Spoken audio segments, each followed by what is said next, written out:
And good evening, everybody. It is Pseudo. It is Monday. It is podcast time.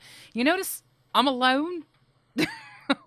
Yes, I want to give a special apology on behalf of Mizpah. Mizpah is currently in London. He is participating in the Reaper of Souls launch event. So he's in London. So if you are watching Mizpah, which you probably aren't because I know how launch parties go, hi. But yeah, that's why I happen to be alone today. This does not mean, though, that we are stopping the discussions that we're going to be having. The only difference is my hair is down because the boss is away. Ha ha! So, yes, please, if you have questions or anything else as we go through, preface them with a Q. Harcy, our moderator for today, will be grabbing them, throwing them into this really, really long document that I have for today's show. Oops, there we go.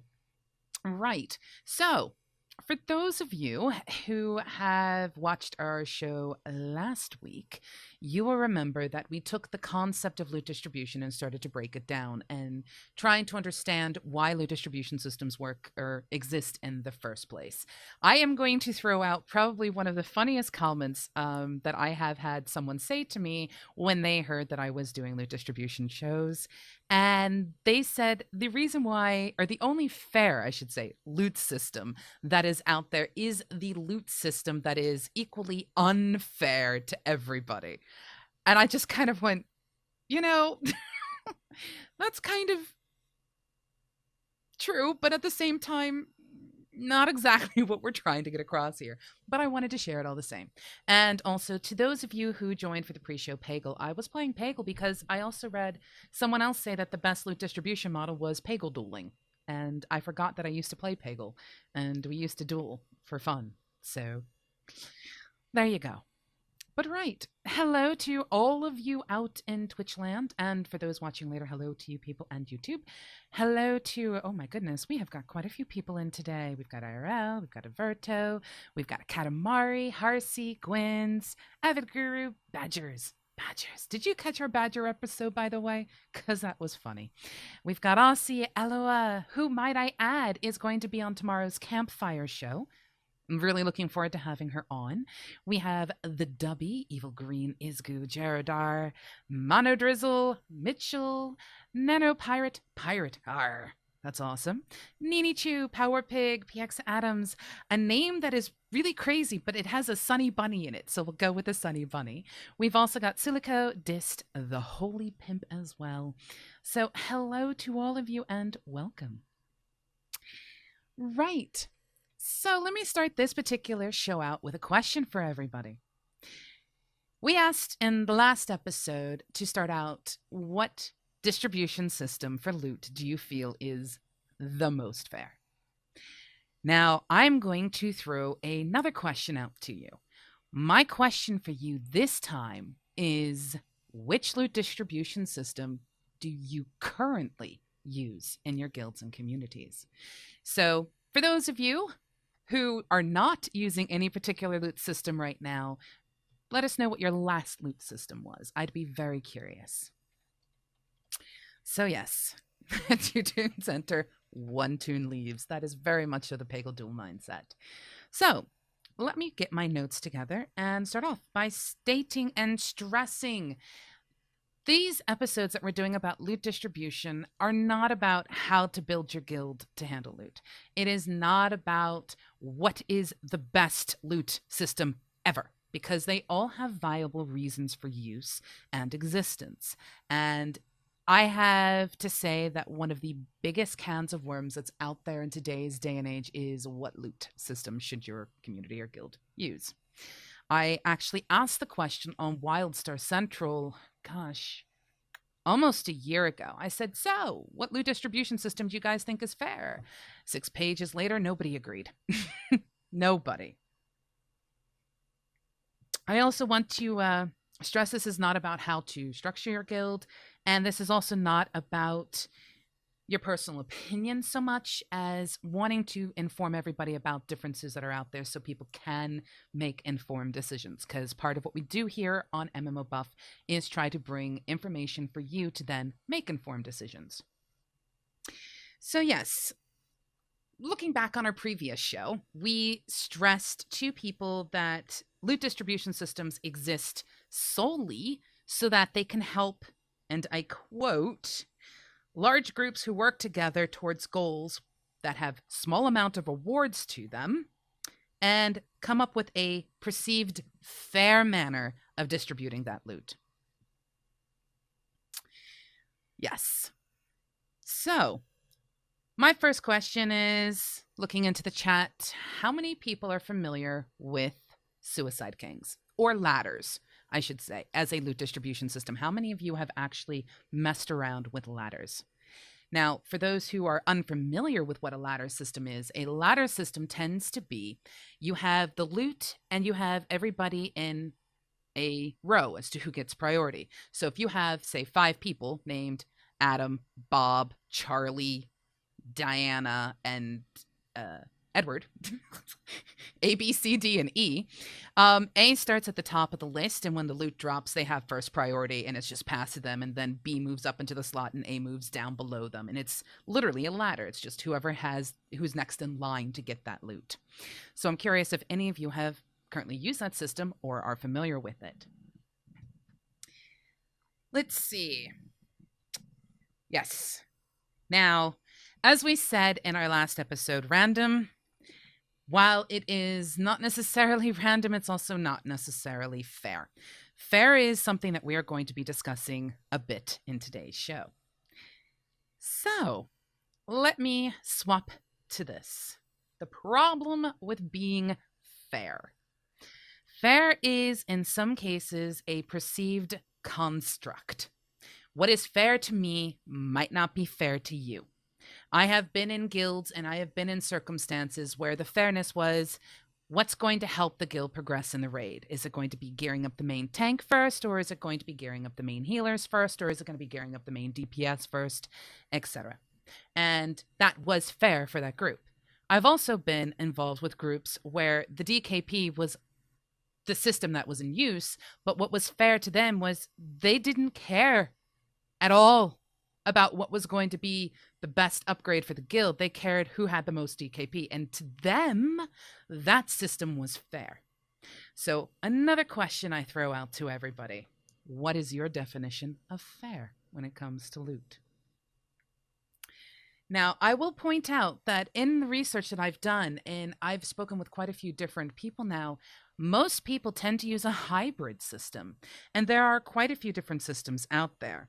So, for example, you have the fixed price systems, zero-sum systems, and auctioning systems, and we all can have our own opinions on them.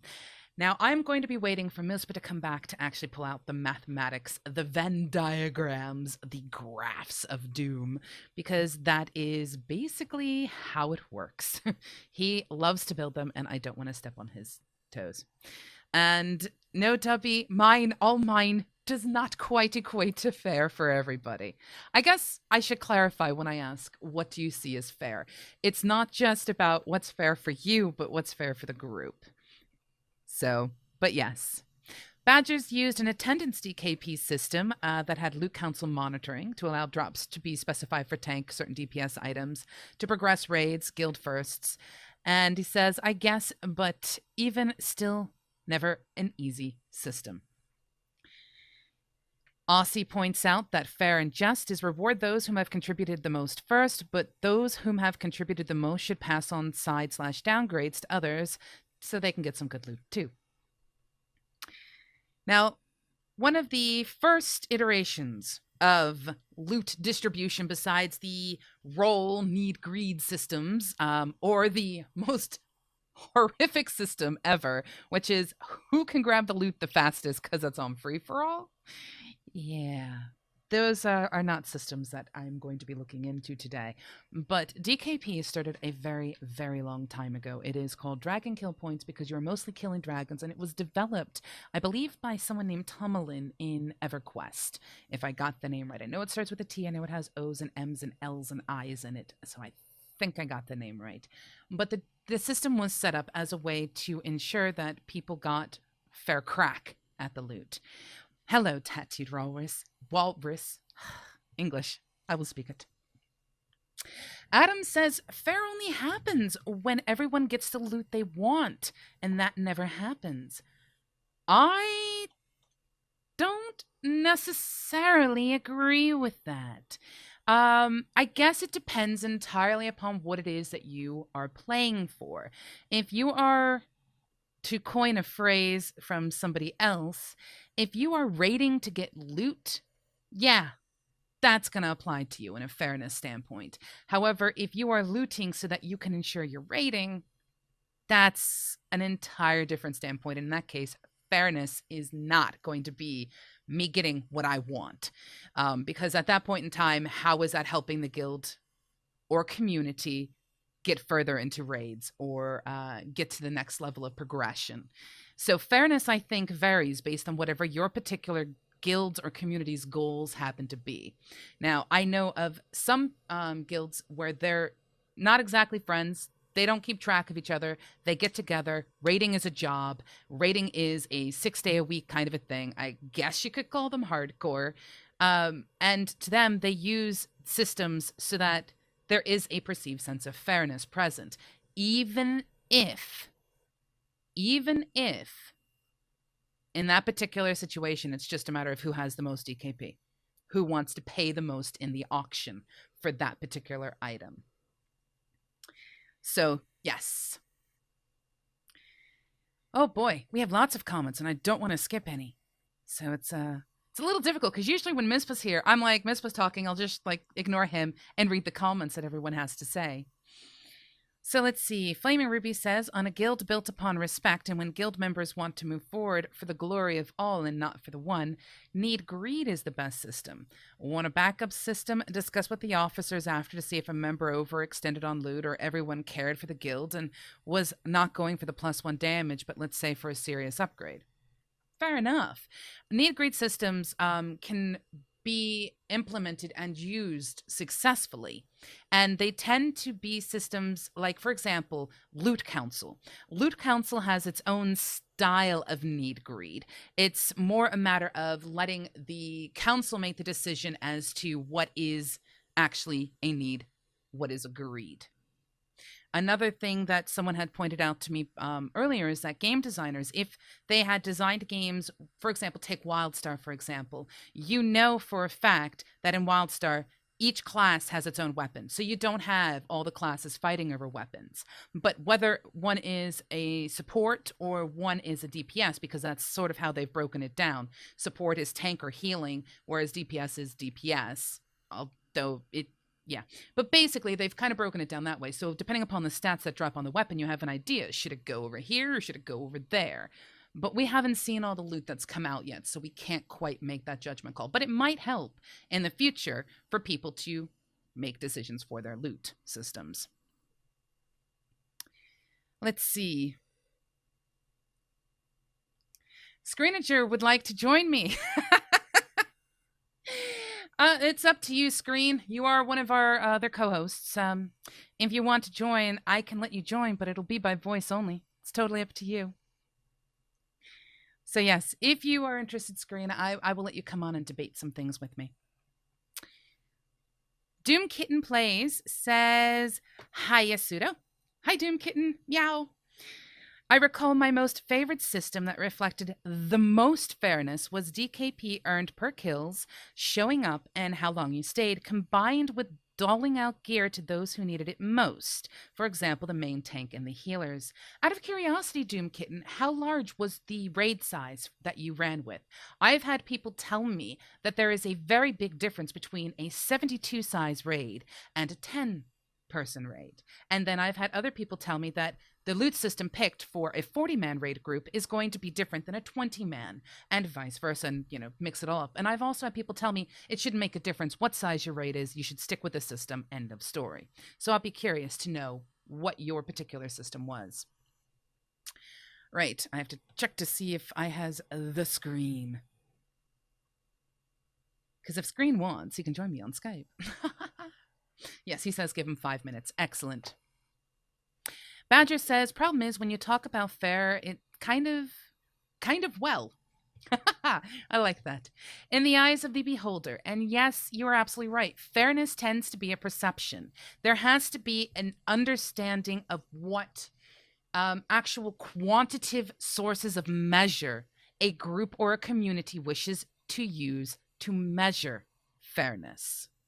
Is it fair, for example, to ensure that someone who is new coming into the guild cannot see loot until everybody who has already been in the guild forever has loot?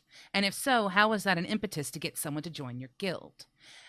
There's also the concept of, well, what happens if you've been beating your head against the same boss for 6 days across multiple weeks because you're raiding that way, and you haven't taken the boss down, and then you have someone who's been helping in those 6 days but is sick on the day that you take the boss down? Does the person who's been helping you learn it get anything?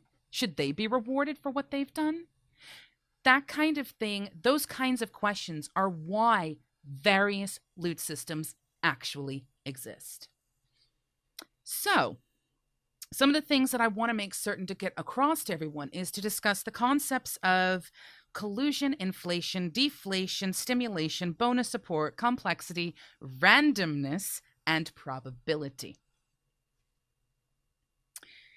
So, let us start off with just a quick check to see where Screen is and also take some questions. Actually, let's do that. We'll do questions while we're waiting for Screen if you would like to join, which he will do. But anyway.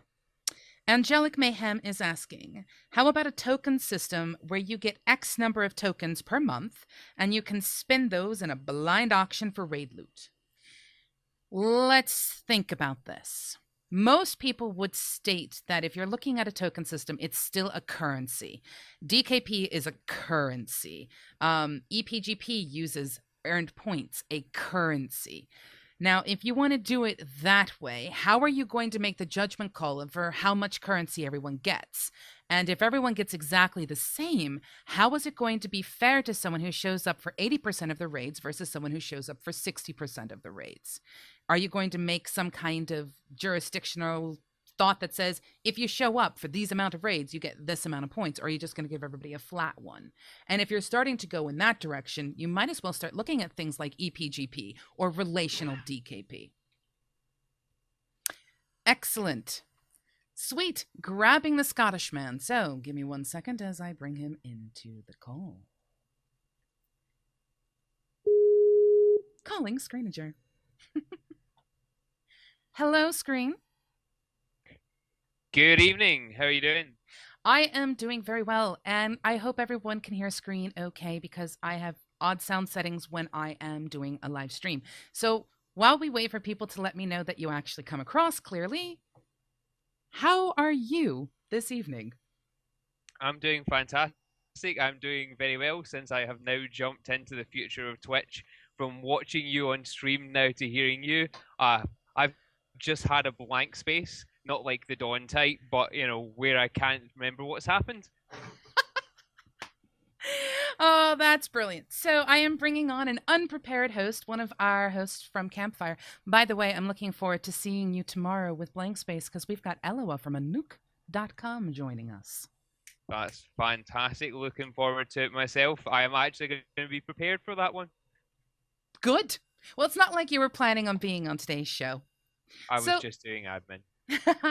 Let me ask you a couple of questions. What do you believe is fair? As a term, when it comes when it comes to loot and loot distribution, I believe fairness is what helps the progression of the guild overall. Any members I recruit are always recruited on the basis that we're playing for the guild. Our primary goals are always for the guild. So as much as everyone wants their big shiny sword of awesomeness, at the end of the day, if it's going to benefit us on a wider scale to have someone else get it, then someone else will get it, and you just have to deal with that at the end of the day. So fairness is what helps the group. Fairness isn't what helps the individual. Okay, well, let me throw this out to you. How do you ensure through whatever loot system you're using that you handle the concept of stimulation? Now, do you need me to define stimulation for you? It's not what you think, Um, you dirty pig. very, very carefully. Okay, stimulation is the concept of ensuring that people do spend whatever currency you might use, makes a difference whether it's just you happen to be there or not. It's whatever currency you happen to use, they spend it on that 0.5% upgrade instead of having that item be disenchanted or collected to be sold or just left on the body because no one will use it. Well, I'm quite lucky in the respect that a lot of all of our guilds in Afterlife are PvP focused. So a lot of gear progression within Yeah. PvP is currency based, directly based on your game mechanics that are distributed to people. So we don't get a huge amount of PvE rating, but what we do get in PvE rating, we always fall down to kind of basic. If you're in attendance at that raid, need or greet it, and if no one actually needs it, then it defers to an officer to take that piece and hand it out. So it's almost like it's almost kind of like council backup to need or greet there and then, because we don't have huge PvE progression rates, so we don't really have a need for DKP type currency systems or raid attendance points over gear point systems. So to incentivize people to actually use it, we generally tend to have that guild council system as a backup. And at the end of the day, from our point of view, because we have that flexibility of not being heavily PvE rating based, is that we can afford to turn around and say your raid league gets the final call on it. If you're being a dick, sorry, then you have to answer to the guild leads.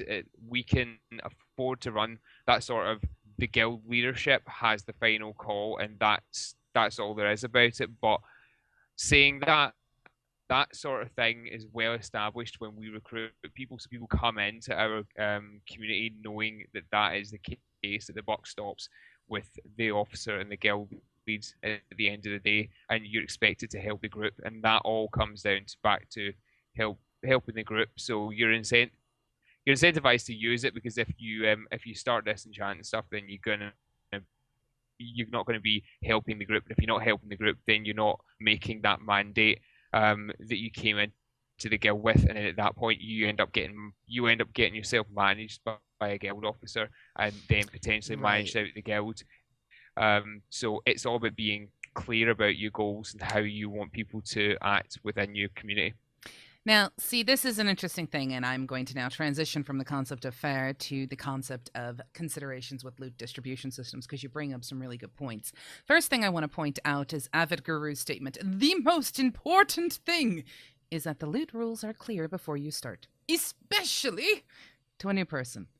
Yeah, that is kind of a given. If you have a loot system in place, it should be incredibly clear what that loot system is and how and why you use it. But that is a little beyond the actual context of the show, because, truthfully, you can't have a loot system unless you understand them. So, let's move into things to consider when picking a loot system. Now, like I said, there's things like ladders, which is sort of like Suicide Kings. There's things like EGPG, which uses a system of exponentials based on your earned/participation kind of a thing, and that pulls up a whole bunch of stuff with calculations and numbers. Personally, I thought it was a film classification, but anyway. No, it's not a film classification, although I could totally see how you see that. But then there's also DKP, but DKP has gone through many, many, many iterations. There is a version of DKP called Zero Sum that handles some issues. There's a version of DKP that has something else in. I mean, there's like 9 or 10 different versions of DKP. All the same, there is many things that you have to keep in mind when you pick your loot system. So the first thing that I had asked you about, by the way, was the concept of stimulation, which is how do you ensure through a system, if possible, because there are some systems that don't encourage spending that quote unquote loot or your quote unquote currency to pick up loot, whereas others actually do. So if you're looking to reward the players who actually pick up those 0.5s, there's systems that will do it, but it is something you should have in consideration. Another concept is bonus support. Now, are you familiar with this one, Screen? That one's a bit beyond my realms. Right. Bonus support is what happens if you use a system. Let's say you use Loot Council and you have been beating your head against a boss repeatedly, and yet you want to reward the people who took that boss down when it finally drops for the very first time. There are certain loot systems that will reward that and others that won't. Then you also have what happens if you have a whole bunch of people who have been raiding farming materials or farming raiding materials.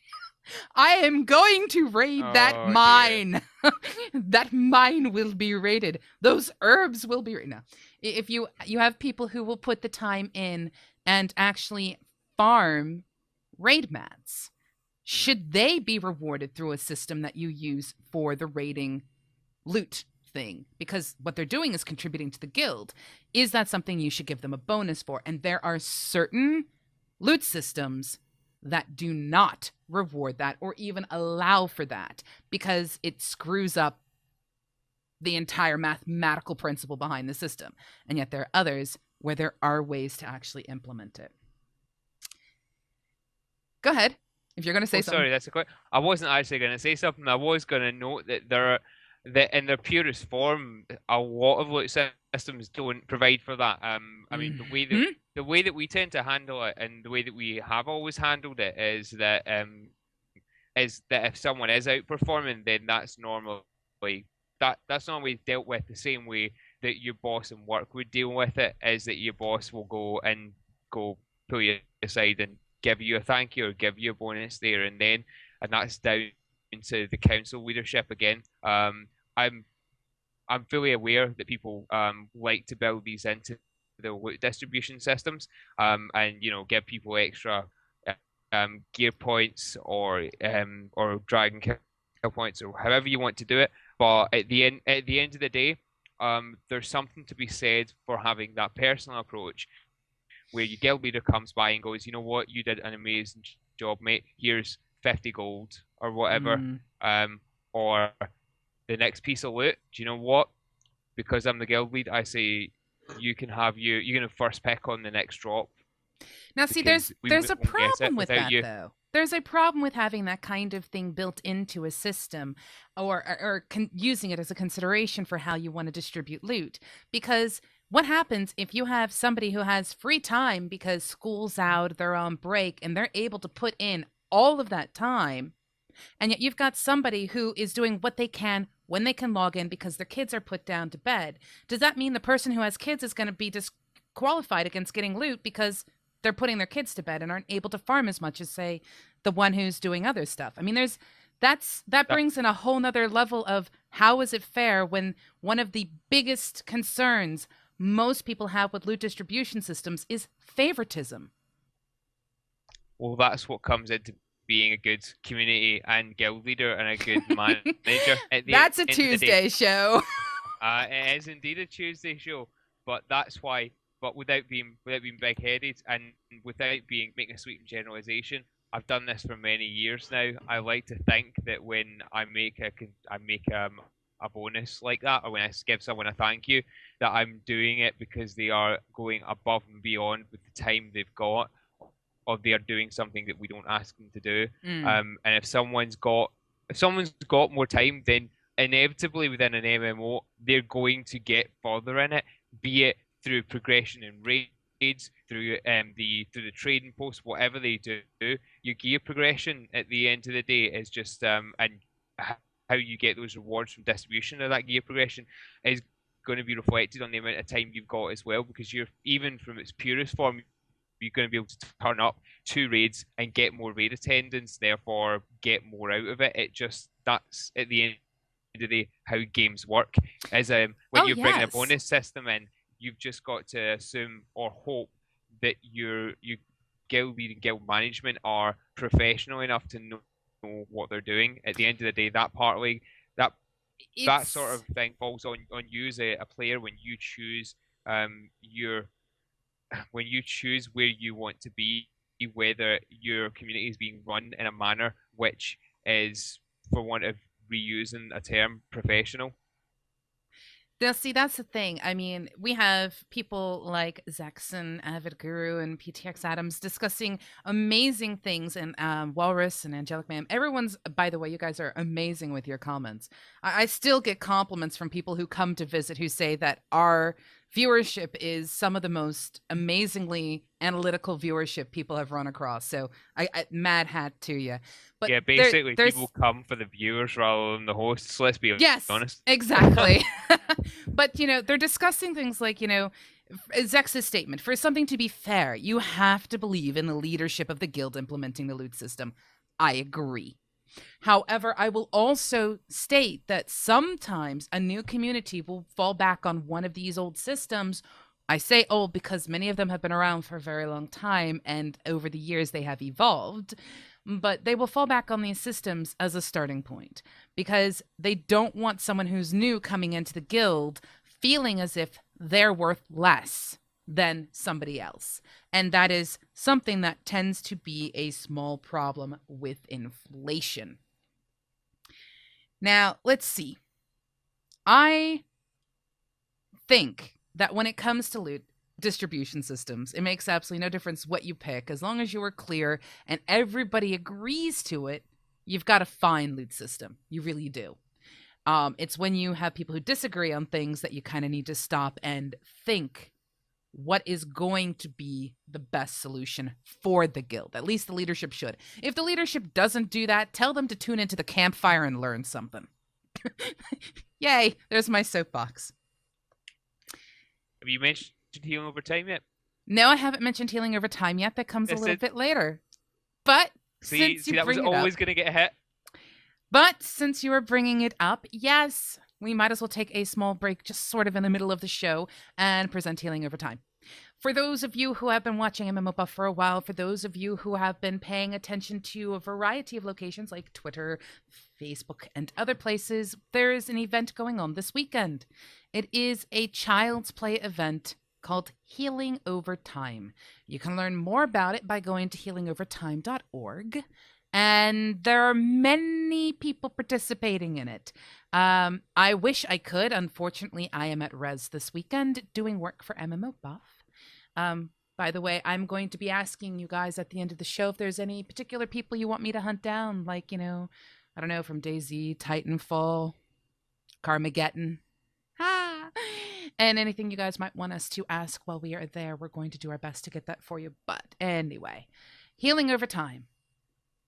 There are many guilds involved. We have Afterlife is involved. The Viking Nation is involved. Good grief. Enigma's involved. Oh, just go to healingovertime.org. Mystic Spiral's the ones who have started it. It is a 24-hour gaming marathon. And my gosh, you think of a type of game and people are going to be playing it. What about you, Screen? Do you want to add anything? Give us the money for the kids. Think of the children. Won't you all please think of the children? And frankly, we've got a goal and we want to smash it right now. So any of you guys, girls or animals, if there are any of you out there with cash, please feel free to go to the Healing Over Time website. You can donate already. We're going to be doing loads of stuff over the 24 hours. Yes. And it sounds easy, but it's really not. If you've ever seen anyone do a 24-hour gaming stream, by about hour 20, they are just a gibbering wreck. It's ridiculous. There will be many dead bodies and empty coffee cups left in our wake when we go. Also, have a look at this. Have a look at the site. The stream schedules are starting to go up this week. Yes. So have a look at. And there's a few of us that are going to be leaving time in our schedule to allow people to decide what we play. I will likely be leaving some time for that as well. So if you have cash and you want to decide what I want to play, then that'll be on my schedule. You'll have to turn up to do it though. Yes, and I will reiterate, if you are an animal and you are a cat and your cat is named Moxie and your Moxie is rich, give us the funds. All for charity. None of it comes into our hands. 100% of it goes to Child's Play. Just saying. Right.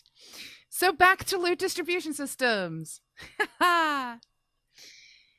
Okay. So one of the things that we finished talking about was stimulation and bonus support. I am actually going to take a moment and talk about complexity.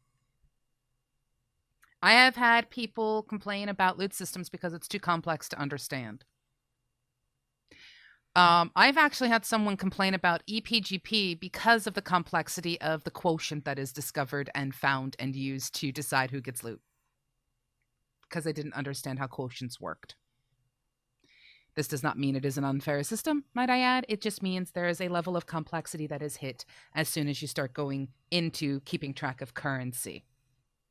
And that can impact your ability to provide a quality, I stress quality, loot distribution system for your guild, especially if you don't understand how it works. I would never just willy-nilly use a system. I don't believe in it. I would want there to be some kind of mathematical proofs that show why it's fair. But yes, mainly because of things like collusion. Do you know what collusion is, Screen?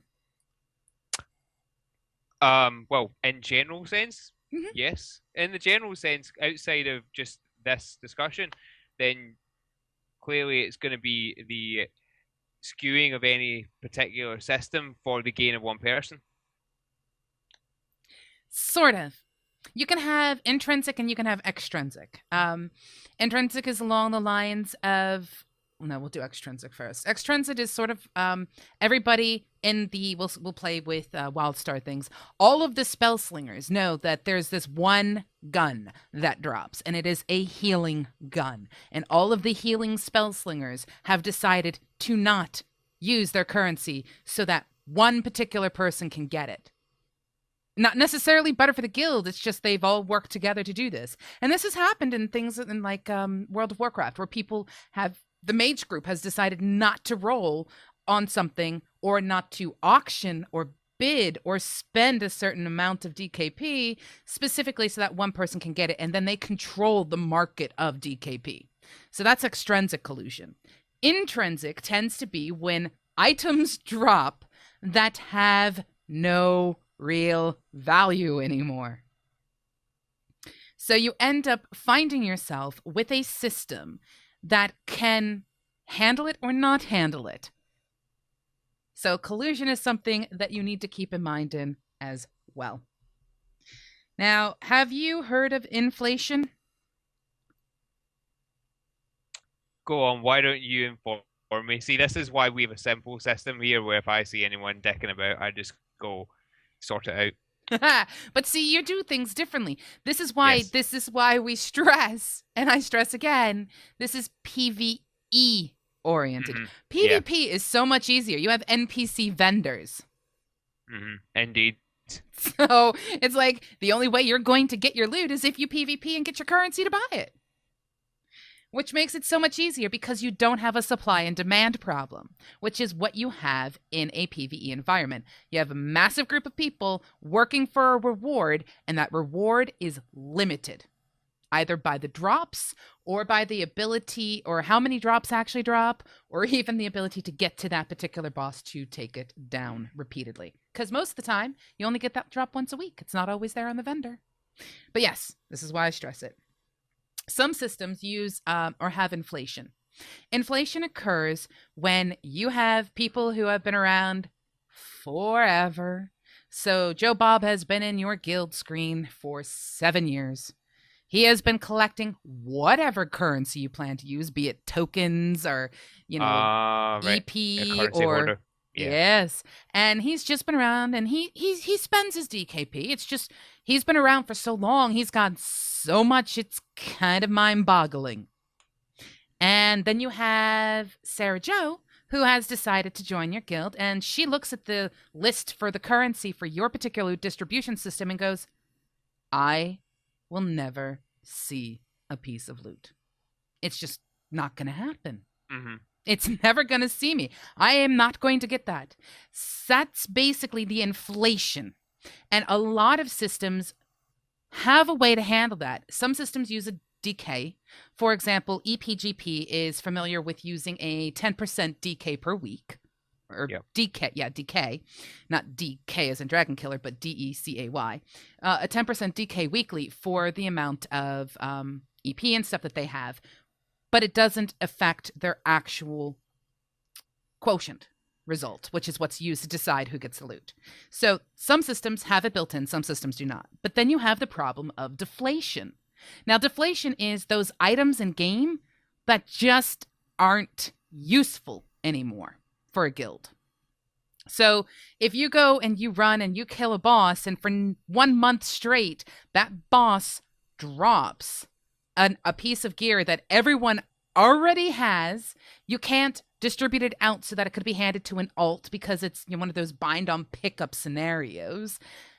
You're having to deal with what do you do currency-wise for the guild as a reward? Do they still get the same? Do you balance that out by adding a fake member to your list who says they're the ones who get that particular thing, so their DKP or their EP rises or something like that? For example, we used to have that in the zero-sum system that I used in my guild. We had a guild member, and I use quotation marks here, named Loot Whore. Loot Whore represented the guild bank, and Loot Whore paid DKP every time an item was disenchanted, and it was used to balance out the zero-sum ratio, which is what makes zero-sum known as zero-sum. And give me 1 second. I need to fix Nightbot because Nightbot is bad. Bad Nightbot. Bad Nightbot.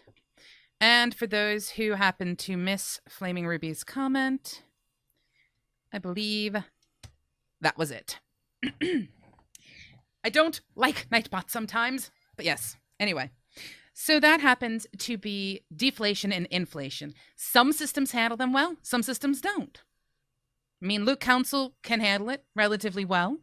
EPGP can handle it okay. Zero-sum DKP has a way of handling it. Relational has a way of handling it.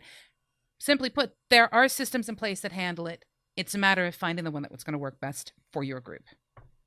So we've covered collusion, inflation, deflation, stimulation, bonus support, complexity. Next is randomness and probability. And any more questions you guys have, bring them in, because it is almost time to just literally blow through all the questions that you have, or even comments. If you have a comment, still put a queue up so that Harsey can grab it and throw it into the document that I'm using so that I can make certain to hit everything. So now we're going to look at randomness and probability. The moment you start using any form of system other than /rand, randomness is gone. Just, it's not there anymore because there is a conscious effort by everybody involved to control the flow of loot. It's that simple. And one of the things that we did discuss in the last episode is randomness is not fair at all. Randomness is not even random because, as we have discussed, and we did in the post show actually get into a discussion about using noise from space to create a random number generator. And we had Sarah from our guild pop in, who's a physicist, who explained how it wouldn't work and etc. So we've covered that. But yes, the last thing is probability. Probability, I think, is probably the only thing that you cannot control in a raiding environment or a loot distribution system, and that is what loot you're going to get. And that can change how your loot distribution system looks. You may find that you have one person who is sitting at like, we'll throw out DKP here, sitting at like minus 500 DKP because they just keep buying everything because nobody is picking it up. And they're like, I'm the only one here who can use this loot. So, yeah.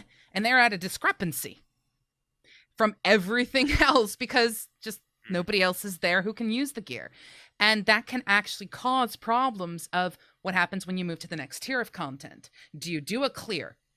Do you, use a completely different system for 20-man versus 40-man versus 72-man? Do you use, all of those things have to be kept in consideration. The final thing that must be kept in mind when you are picking out a loot system, How do you handle those really, really, really rare drops? You know, those, for example, mounts that only drop once every like 17 years, or those pieces of loot that help to build that legendary item, or whatever. How do you pick who gets it?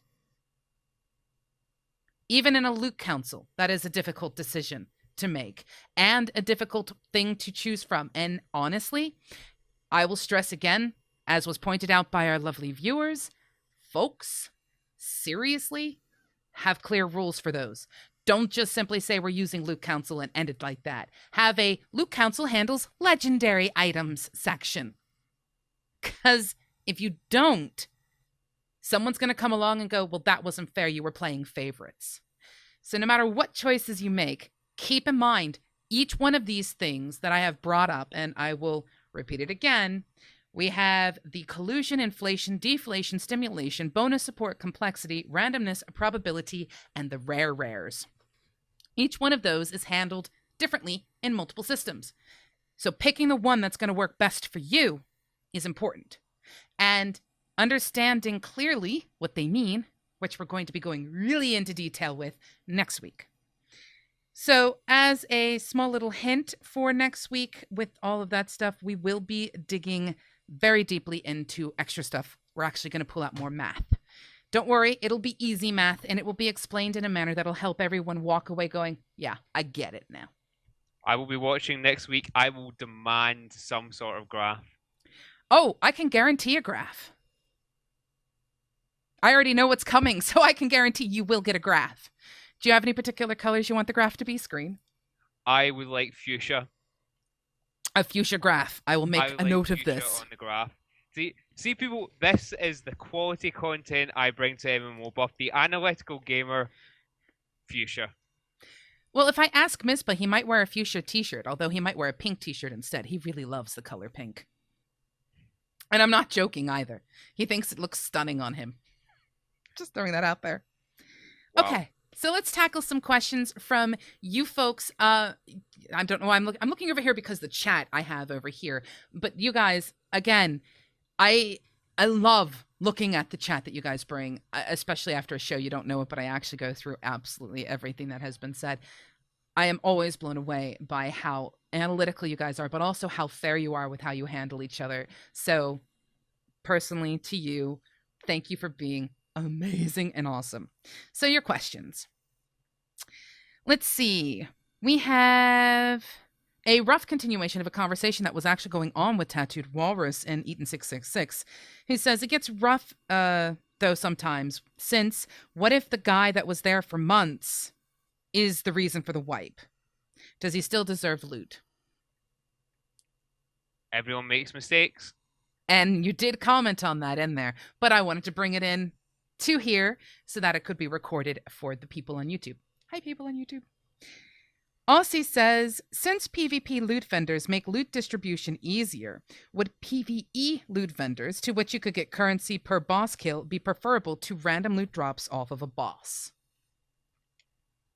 I'm going to let you answer that first. Cool. All right, well, progression tokens exist to some extent within PvE content within some games already. A notable one, Guild Wars 2, fractal tokens. You run fractals, which is PvE raid style content, 5-man dungeon content. You get tokens from that, so you still get random drops, but you are definite. If you complete it, you definitely get tokens. Those tokens go toward gear, so there's token progression. It has two sides to it. What it does do is it gives you guaranteed progression, which is great.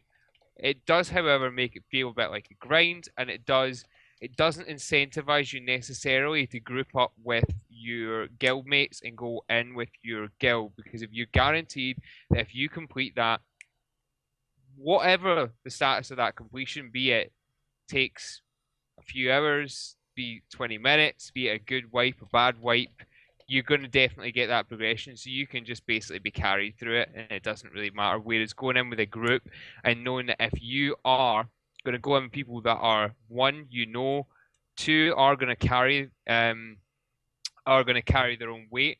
And at three, if you are not performing, then it's not gonna actually it's there's no incentive for you to really perform to your maximum capability, because if your guild lead goes in with you on a raid and you know that you're going to get tokens either way from a PvE vendor, then there's not as much incentive for you to put in, I hate this phrase, but 110%, because when it comes down to things like DKB and stuff that it's going to be administered by the guild, then if you're not performing it at your maximum capacity, a guild officer or raid leader is going to turn around and go necessarily, right, I don't know, minus 50 DKP. You're not actually bothering to turn up to this raid, are you? So you're not getting your progression points this time. Whereas if you just roll through a dungeon that gives you progression tokens, then you're not being incentivized quite to the same extent. Now, see, I kind of am on the same boat that you are. If they actually created, and this is, I think, one of the reasons why I started to have problems with the way WoW loot was distributed. They started dropping the tokens. I believe it was for tier 5 and tier 6 gear. And of course, I believe they kept it afterwards. I stopped playing after a while. But they dropped the tokens, which was spread across multiple classes, and then you could pick the spec piece that worked best for you. They limited the ability to actually get the items by, putting it across multiple classes, etc. But at the same time, I missed just seeing loot itself drop, and then you could see people pick it up and immediately enchant it and gem it, and boom, they got to use it right then and there. I can't tell you how many raids we had to stop after boss fights so people could, portal, get the stuff, enchant it, come back, and then continue the raid.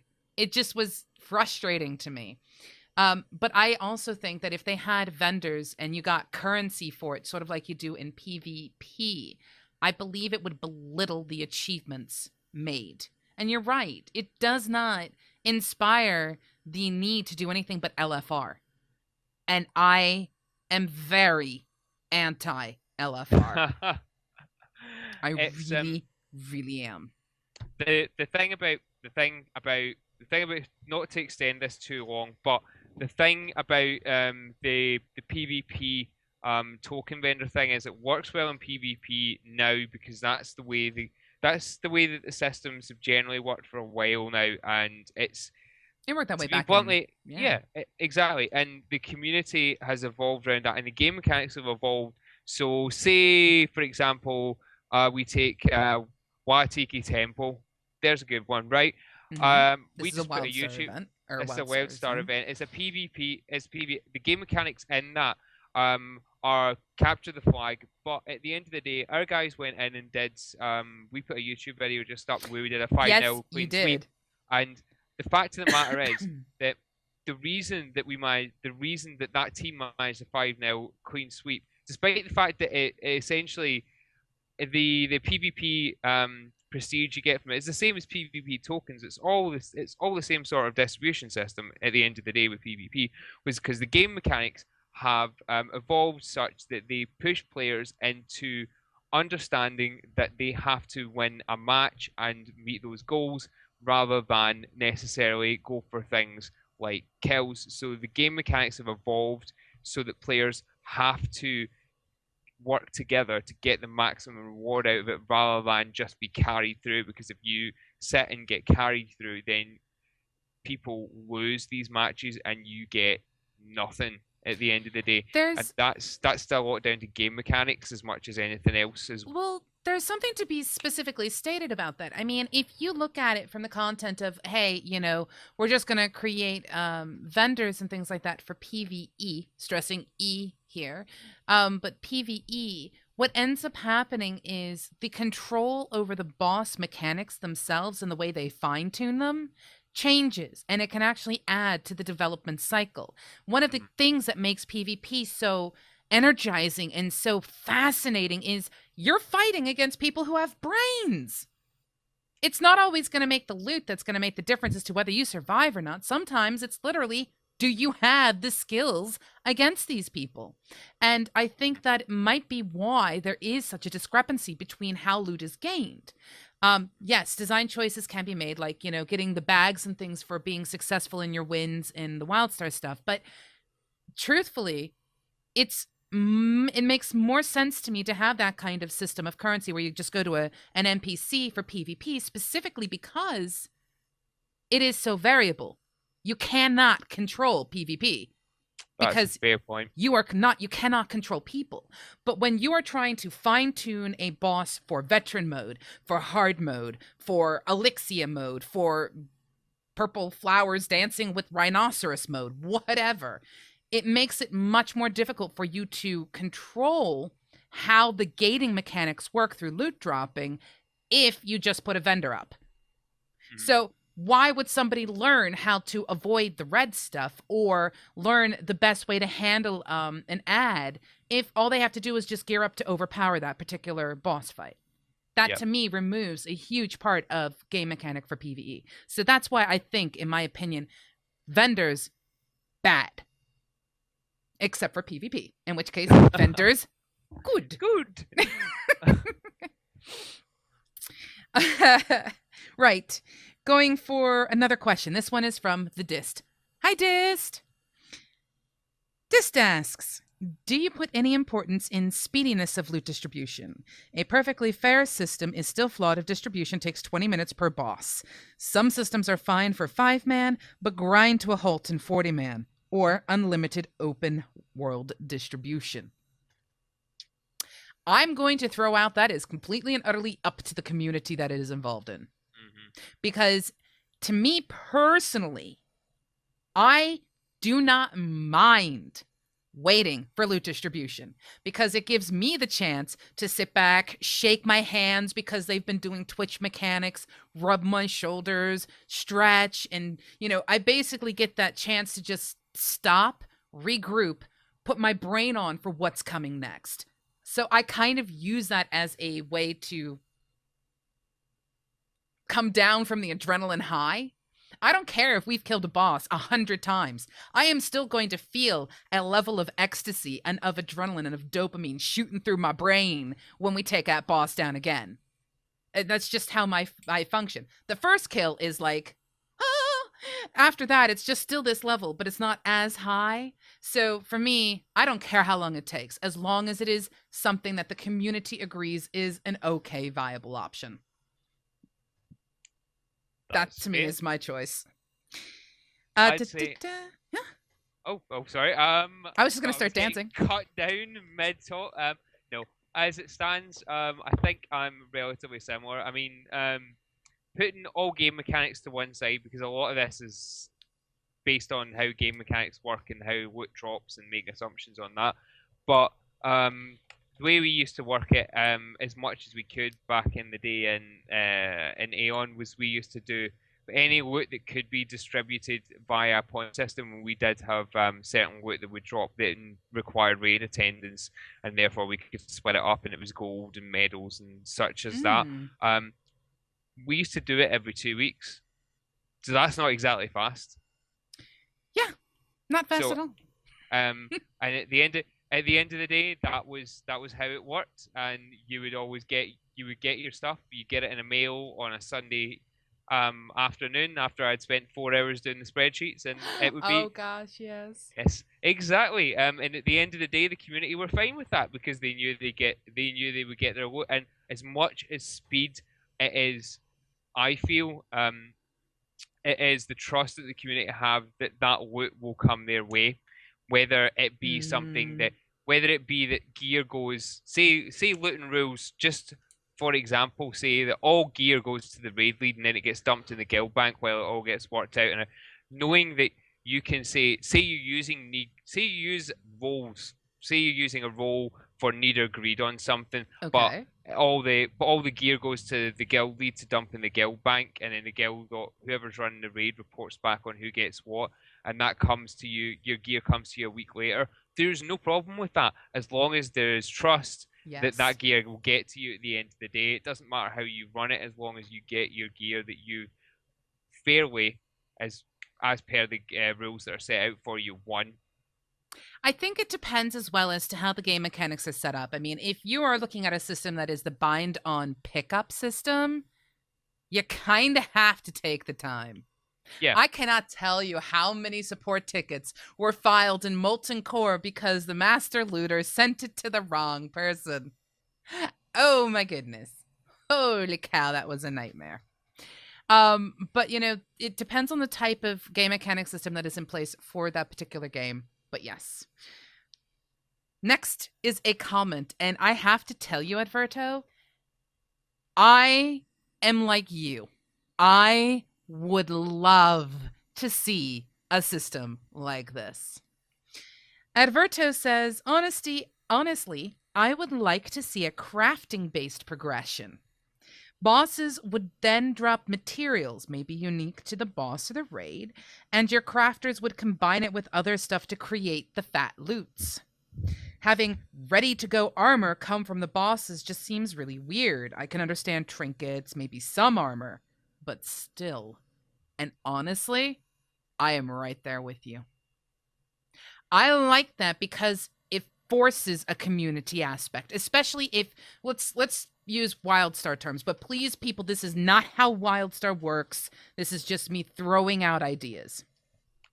Let us Next say... beta incoming. Cosmotronic shows up. Pseudo was right. No, seriously. Imagine if you could. You have a material drop, and people need to have, we'll say, you're looking at building items. You're still going to have to come up with some kind of system as to what items get built when.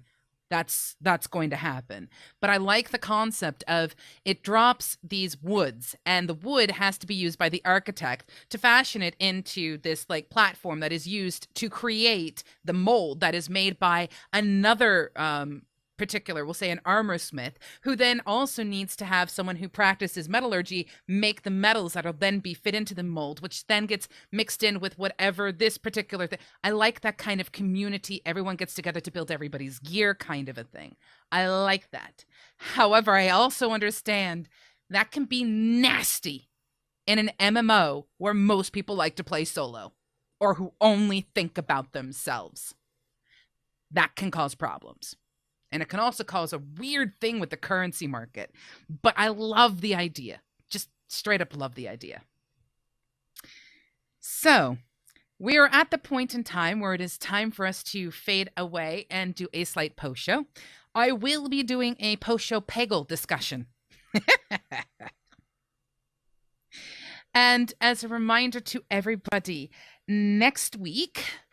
we are going to, on the show, on our Monday show, dig into the next part of loot distribution systems now that we have looked at considerations, things that you have to keep in mind, and then when Mizpah starts to talk, you might understand what he's saying. I'm not guaranteeing it, but you might. Tomorrow, we have the glorious Eloa joining us from anook.com, anook.com. Please, please, please, please come see the campfire. I will have Screenager, my co-host, and Blank Space joining me as well. I'm really, really looking forward to it because it's the last time we have to do it at the time zone. Listen carefully that we are doing it. Next week, we will be on an hour earlier because we lose an hour with the time zone changes this weekend. We are finally moving into, in the British times, BST, which is British summertime. This does mean that we will be on a different time, and I will remind you in multiple times, but just so that you know, next week, Monday, we start an hour earlier. So I favor a Twitter countdown. A Twitter countdown? Twitter countdown. Give them the 3-hour warning just before we start. Just before we start. Gotta happen. Alternatively, we could give them the 3-minute warning just before we start, just to watch the people who haven't quite mastered BSC panic. Like Blank. I'm happy because this is the last week we have to have poor Blank panicking pre-show. He doesn't have to panic anymore. He can just show up and it's all going to be good. So I'm not allowed to tell him he's got to turn up another hour earlier. No. Please do not troll my other hosts. You can troll me all you want. Just don't troll them. But yes, so tomorrow is the campfire with Eloa. On Wednesday, I am going to be looking at hunters in Hearthstone with the marshmallows. Thursday, there is something very, very special Mizpah. occurring. Oh, different and special. Right, okay. Thursday, you will want to keep track of Twitter from roughly about 7:30 p.m. GMT on. There will be a random broadcast, but that's all I'm going to say. So, yeah, Thursday has something unique coming. And then Friday, we have Cosmotronic. And we should have the entire team because Mizpah is going to be sitting next to me. Physically sitting next to me. And that's going to be fun because every time he does make a comment that irritates me, I can just reach over and punch him. I would never do that to him. Not on air, at least. But anyway, so what I'm going to do is for those of you who will be watching through YouTube, I do apologize. You may not really want to watch me play Peggle and answer more questions and talk to people about the various comments that have been said during the show. But thank you very much for watching. And now we're going to take a quick little break. I just want to get my drink sorted and I want to get a couple of other things. I will be back to discuss a couple of things while playing Peggle. Screen, you're more than welcome to hang out with me afterwards, or you're more than welcome to also go. Your choice. I'm not going to ball and chain you down.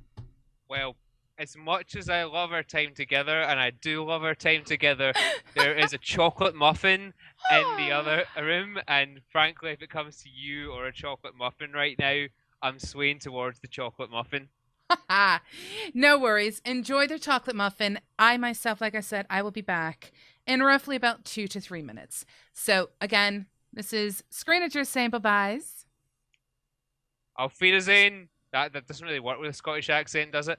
No. And Taste you back. And this is Pseudo saying toodle pip. And yeah, I am going to be right back. And I'm also going to hang up on screen. But thank you, Screen. No! Bye. Bye, everybody. Oh, I'll be right back.